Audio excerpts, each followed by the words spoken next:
Yo, it's Headie One, and right now you're watching Take Flight.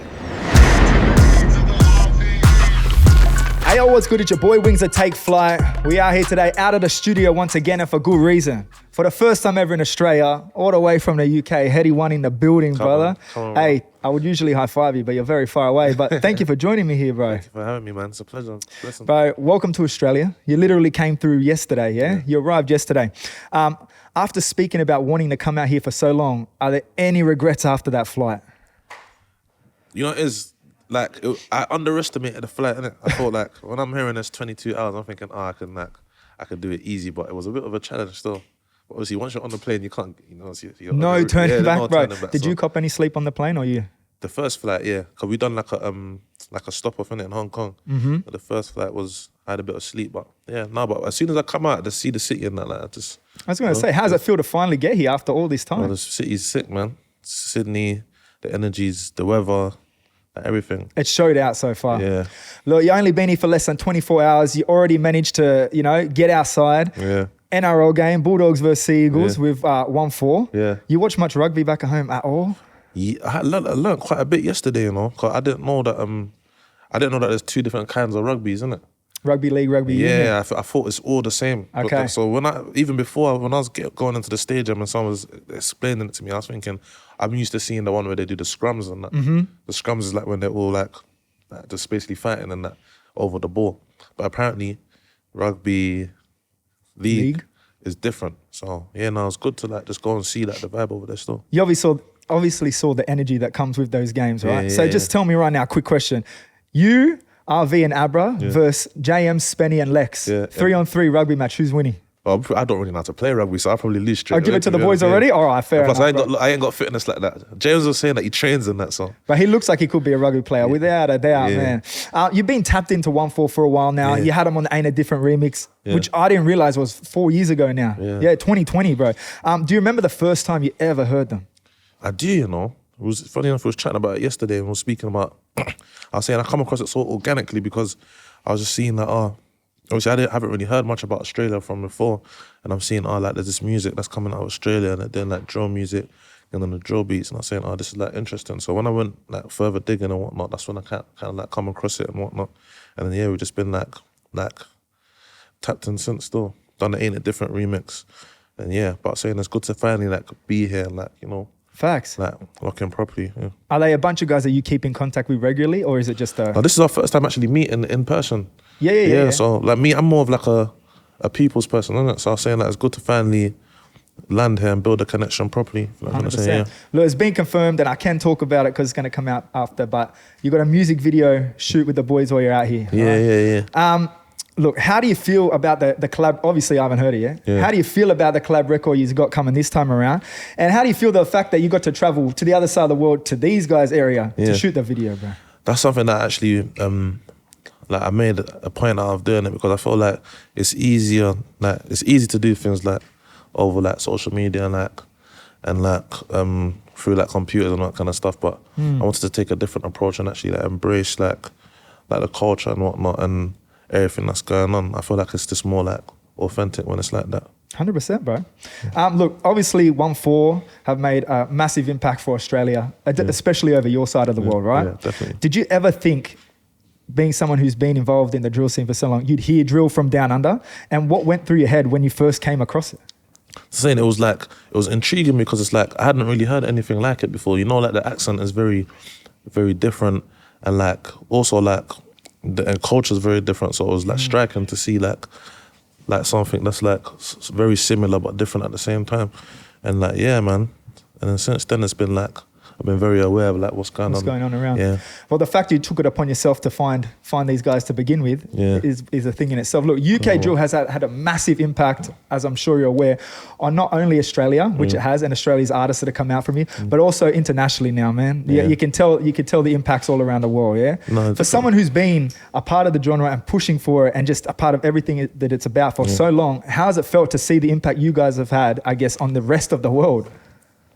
But it was just like, I feel like music is like a universal language, isn't it? So Facts. It's like, it's just good to just see things growing in general anyway, because I feel like we reached a point where like people that are coming from like underprivileged backgrounds, Because that's like where the genre kind of comes from, if you know what I'm trying to say, or like being able to grow and do more positive things. That's what is like more good to see for me, you know what I'm trying to say, right? Like over everything else, really. Look, we can't mention UK Drill Law without mentioning your brothers OFB again. Yeah. And I'm going to talk about again just RV, Abra, because the G'd up collab you guys did, even alongside with the Play for Keeps record in itself.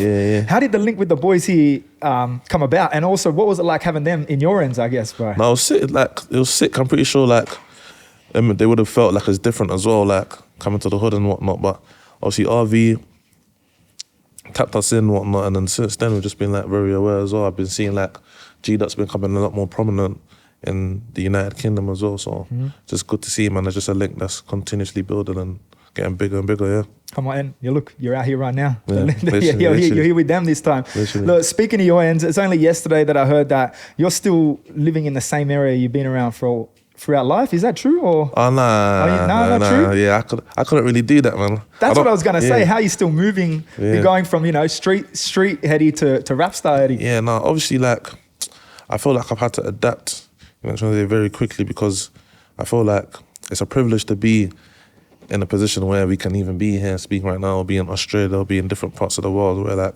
things could have really ended up very different, and it's ended up very different for a lot of my peers as well. If you know what I'm trying to say. So I like to protect that, and also at the same time, like give opportunity to others to be able to do the same, and just like influence others to be able to do the same as well. Like it's more positive, if you know what I'm trying to say. Even though sometimes we have to do positive by doing negative, but you know, the end result. Like the end result is what you're coming for, right? It's all good intentions, definitely. Okay, back to you being in Australia, bro. I did hear you were originally supposed to come. I think it was last year. You had plans to come here last year. Can you talk about what happened and why you weren't able to get in? Yeah, it's just like it's just a thing that's like obviously I've been dealing with in terms of my music career from the start. Really, just like trying to move into different territories is always complicated because of like a lot of stuff that's happened in the past. But yeah. So you're finally here now. Bro, you made it. Was there any issues or you're sweet now? No, this time was sweet, man. Let's go, sweet, bro. So that's why it feels like, you know, I can just feel free. You can relax. You can walk around and enjoy it. Yeah, literally.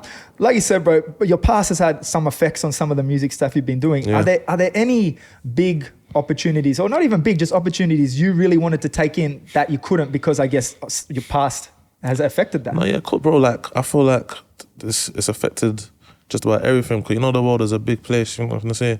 So there's like, it's bigger than just where we come from, and like, obviously we don't really get educated on these kind of stuff when we're young, like in terms of like, if you get involved in certain things or whatnot, and different territories and borders and all this kind of stuff. And it's like, yeah, like showed when it comes to touring, I've been limited when it comes to touring and performances and everything, like in terms of like doing what I'm doing now and coming and like exploring the world and seeing things that are different. So that's the kind of stuff I've had to deal with like over the years. But so far, now you made it out. Yeah. I saw you post after you landed here, you had like America Next. Yeah. Is that on the cards, and is it actually feasible right now? Yeah, definitely, man. I wanna go everywhere. I was gonna say, because like me, I like to, like, even when I'm doing stuff away from work, I like to travel a lot, like to different parts of the world. I feel like the world is a big place, so I just want to like, go everywhere, man, at any given opportunity. That's one hectic thing about Europe, bro. You can just travel 2 hours and be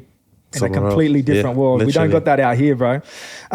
You've not only got Promised Land incoming, but 2 of your own headline shows along the way. Yeah. What are you most looking forward to when you get back out here in October? I'm looking forward to just like actually connecting with the listeners through the music, because obviously I know like I've had some listeners in Australia, but it's different when you actually get to connect in person and like see how people actually feel and see like how I feel when like connecting with the audience. And yeah, man, it's a lot more intimate. 100%. Yeah. Well, there's 2 things, I guess, off that then. First of all, what is your preference around festivals or headline shows? Because even though they're a bit more intimate, they're still pretty big. But what's your go-to? I don't really mind, bro. I'm just happy to Just do trying it to be all. on that stage. Yeah, I'm just happy to do it in the first Come place, on. bro. On the To other be side of honest, the world. literally. And then tell me, bro, how do you go about putting together a set list now, considering you're 7+ years deep Yeah. in hits, right? Yeah. Especially when you're coming to a country that has been tapped in since pretty much the start and has been, I know, like heavy listeners of you since day one, I guess. That's actually a very great question, you know. That's something I need to go and like brainstorm right now. I ain't really thought about that, to be honest, on. but obviously because it's been a long time and a lot of music's come out. So yeah, I'm just gonna like just kind of like perform what I like my favorites, and I'm pretty sure like just give everyone a bit of the history and like a story. The energy will bounce off. Yeah. And for any of those people listening already before the concerts, let us know what songs you're trying to hear, bro. Literally, man. We'll DM them through, bro. Yeah, literally, man. You're obviously going to have to play a few hits off your latest album, bro. Yeah. The last one, out now. If you haven't streamed it, you're dumb, all right? The album is stacked with both not only hits, but features, bro. You got Stormzy, Potter Paper, you know, H, D-Block Europe, AJ Tracy, etc., etc. Yeah. Were you actually in the studio with any of these artists while creating these songs? Did you get the chance to be? No, you know, when you actually, a few, but not as many as usual. But I feel like that's because of like things like this, if you know what I'm trying to say. We're in Australia right now, like the world's becoming like much more of like a smaller space. People are moving around, so it's not very often that you get the opportunity to be in the same place as everyone at the same time. But yeah, I was in a studio with Buju. I was in a studio with a few artists, Potter Paper, a few artists on the project, but the majority was like just like via correspondence, bro. Did you get any cool stories out of being in there with them, or any moments you took away that is actually like a standout moment to you? It just vibes, man. Like, you know, Energy. like, yeah, like I like to do music based on like the energy that's in the room, and also like the storytelling. Like, how can we like complement each other's story and present it like to the world and relate to each other, you know what I'm saying? And that's the kind of mindset that I have when I'm collaborating with people. Facts. Yeah. But in saying that, and since you're such a big fan of bouncing off the energy, do you think the end result or the impact of a record when it comes to a collab is completely different than when you're not in the room with them in comparison? I feel like it just really depends, really. Like I can connect with someone that I'm not in the room with based on just like the story that's being told, or like we might have been in a room before, if you know what I'm trying to say, and had like a history of working together and whatnot. So it just all is very circumstantial. Basically, it's not like a one formula kind of thing. 100%. Look, either way, big records on there. So like, it obviously didn't have too much of a play around that with that. You know what I mean? Yeah. I've heard you mention on a past interview, the last one at some point symbolizes, you know, the last of any negativity, bro. Yeah. Which I love to hear, bro. Yeah. Is there any chance you can expand on that a little bit? And I guess why you're looking to push a little bit more of a positive life and a message from yourself? Yeah, like I just feel like even though a lot of negative things can still happen, I want to have like a bit more of like a positive outlook on things, if you know what I'm trying to say. And that's like, obviously nobody can really control the future or the present, but you can control like your mind frame. And that's something that I just want to pay a lot more attention to going forward. And I know like it's not going to be like just like happy-go-lucky ever, if you know what I'm trying to say, but I definitely want to like start to appreciate some more of the nicer things, you know? 'Cause we do a lot of nice things. 100%. We do a lot of nice things. It's like a lot better now. And the world's got to know about it too. Yeah, literally. Yeah. Look, I got that little snippet out of your interview with Posty, Dawson Akali. One of the most commented things on the video, have you gone through it by any chance? I haven't. You haven't? One of the most commented things is, why didn't you tell Posty you already had a collab with Future? Yeah. Did you just forget on the spot, bro? I had to ask for the people because that's all they're talking about, bro. I just like, I don't know. Yes, that's right. That's all I think good, I bro. probably just forgot in the moment, yeah. All good, man. Once again, Promised Land headline shows just over a month away. I can only imagine you're going to create some massive moments when that time comes around. You're already about to do that now over a few days. Yeah. So here with over a week. Through music, has it been one standout moment that you can remember that's above all rest? Nah. Nothing. I feel like every day is a standout moment. Like, there's like little things like this, like being able to come to Australia, because I've never been able to come here and it's been like complicated. So I see this as like a step forward, you know what I'm trying to say, and a blessing. When like some of my guys, like they would still not be able to come here, you know what I'm saying? So when I'm speaking to them and like when we're speaking about how things have gone and moved positively over time, it's just like, yeah, man, it's like it's a dream basically, you know what I'm saying? So yeah, man, it's just a blessing altogether, everything. to be here. Is there anything, just quickly to bounce off that, in Australia that you're really trying to see, whether it be this time or next? You know, everyone comes out here, sees the kangaroos, the koalas. Is there anything crazy that you've been looking forward to seeing? Obviously, I've been on TikTok a lot. I've been seeing like snakes on the roof and that. Right. I'm trying to see something crazy. Like, honestly, man, I'm pretty old now, right? I've seen one snake, and that was about 3 weeks ago, and it was about this big, bro. No way. So snakes, you might see some spiders, but nothing crazy. It's exaggerated recently. Bro, you got more chance of going to like a pet shop or the zoo to see it. Out and about, come on. Anyone see snakes very often? No one. It's not like that, bro. That's what I'm saying. That's why, like, you see, like, with this social media stuff, that's why you just got to take it with a pinch of salt, because I was thinking I was going to land there and like, spiders jumping at you, bro. Yeah, get into it with a kangaroo or something. Kangaroos coming down the runway punching on us. That's not a thing, bro. In saying that, I live in a pretty suburban area, but there's still kangaroos bumping around. More positive. You might have a chance. Where was I going, bro? You've been a busy guy as of late, man. Look, between the album, we talked about the music videos, Boohoo merch collab, also out now. Come on, bro. One thing I loved is you got to perform at Glastonbury with a live band for the very first time. Can you tell me about the experience of creating that moment, bro? And I guess hearing your tracks in a live environment. Definitely, like, it definitely showed me like a lot more of a musical element to the music I've been doing, and just showed me like a different experience in terms of like connecting with the fans, because some fans like are more in tune with those kind of things and pay attention to that kind of thing. So that's something I definitely want to do a bit more of going forward. Definitely. Were you involved in the process behind, or do you have a band just come through and be like, look, we can do this for you, you're good? Yeah, literally, like the team was like in close like contact with them and speaking about the right way to get it done and whatnot. So yeah, it made it much easier for me to be able to adapt to doing it, definitely. 100%, bro. Yeah. One last thing that I have heard and I loved to hear you say out loud, bro, is that you didn't come into music to portray yourself in a different way. It's another one from Posty. Shout out Posty. Yeah. If anything, you came in to clean up your image, bro. Yeah. We see that a lot down under. I'm not going to lie. We see that a lot in Australia. With drill being built on what it is, what goes through your head when you see artists come through into the world speaking things that either you know aren't true or you're like, bro, this isn't real? What goes through my head is like, I just think like you know, like when you've really like gone through like a struggle and you really had to like be in situations where like things could have really gone wrong, or you really have like some of your peers where like things have really gone wrong for.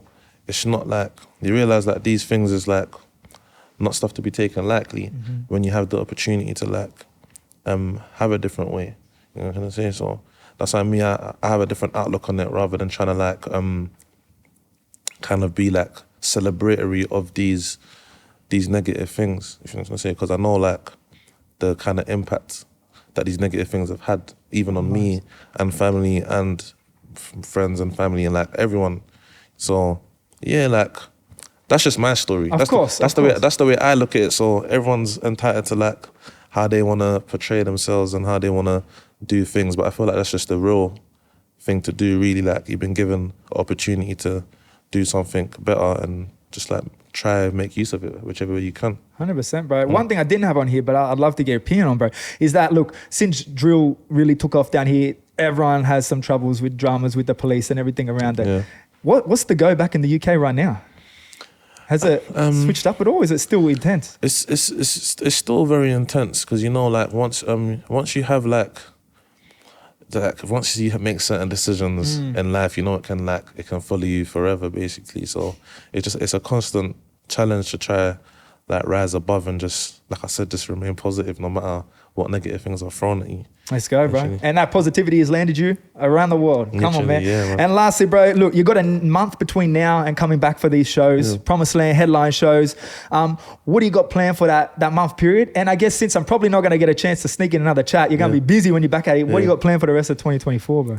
I'm just like getting straight back to it, getting back to the essence, really, and getting back to just like doing music and telling more of a story and like inspiring people, inspiring the youth. Come on. Like just continuing to like, you know, just do more, man. More great stuff, you know. All right, I appreciate you taking the time to stop by and have a chat with me, bro. Thank you for having me, bro. Hey, it's your boy Wings, it's Headie One, it's Take Flight. Hey, we out.